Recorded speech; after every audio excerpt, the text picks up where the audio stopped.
Welcome back to Canadian Justice, where we're discussing Bill C-11, a proposal to amend the Broadcasting Act, and how that law might apply to user-generated content like YouTube videos or TikToks. Uh, Now, Ms. Adario, the concept behind the bill, the government says that what they want to achieve is increasing the visibility of Canadian content on streaming platforms. So how is that defined? What is Canadian content and who gets to define it?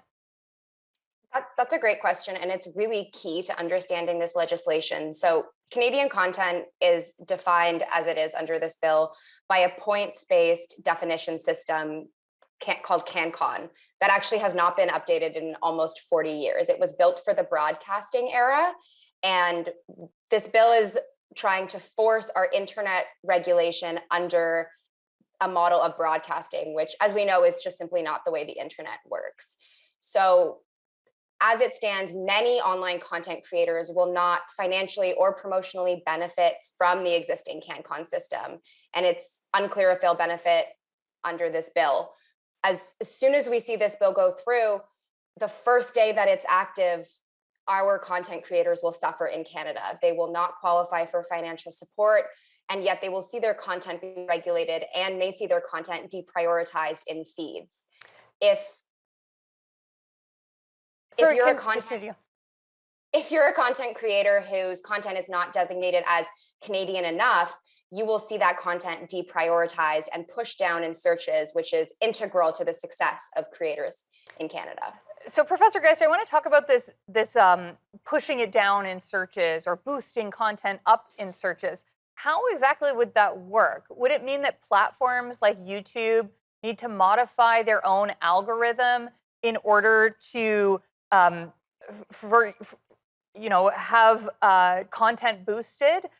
Would content creators check a box on YouTube that says their content is Canadian, or is the government going to be doing this itself? Like, how exactly is the Canadian content boosted by the algorithm? How would that work in practice?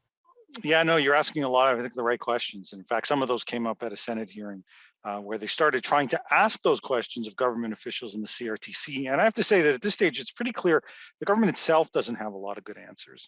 On the issue of how will they identify what's Canadian in a user content world, there were no good answers. They identified, for example, the possibility of using something like YouTube's content ID system, which is used for copyright purposes to try to track where the particular music originates and whether the copyright holder is Canadian or not. That applies just to YouTube. It doesn't apply to many of the other services that might be captured by all of this. And even there, it's trying to shoehorn in a system that really isn't designed for that. And of course, there might be much other content that doesn't qualify at all in that regard.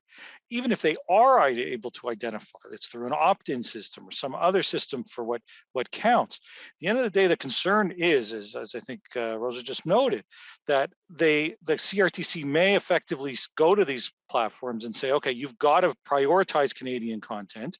And so they will prioritize those that tick the right boxes or that qualified appropriately. Those that don't will effectively be deprioritized. They won't appear in the same way in the feed. And even if they do find themselves within this feed, the concerns have been expressed is that on a global level, the message that may often be sent to the platforms is if people don't watch it or click that content because it's not necessarily directly in their interests, the message that sends is that it's not good content and it effectively could be deprioritized on a global level. Which, I mean, there's a huge audience for YouTube videos beyond Canada. So that's obviously a big concern because this is how a lot of people make their money with their YouTube channels. Rosa, what platforms would this apply to? We've been talking a lot about YouTube, which is one of the big ones, but would this apply to smaller and newer streaming platforms? And is there some threshold that determines who it applies to?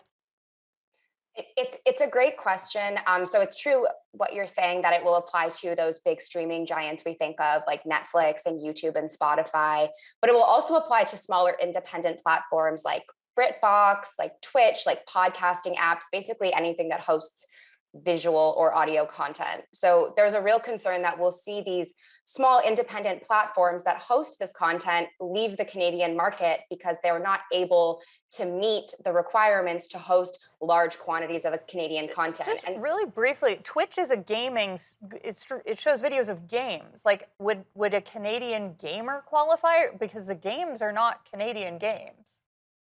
So it's a great question that you're asking, and it touches on what Michael previously said about how opaque and unclear these rules are. We don't have concrete answers to a lot of these things. We've got to go to commercial break, but we'll be right back.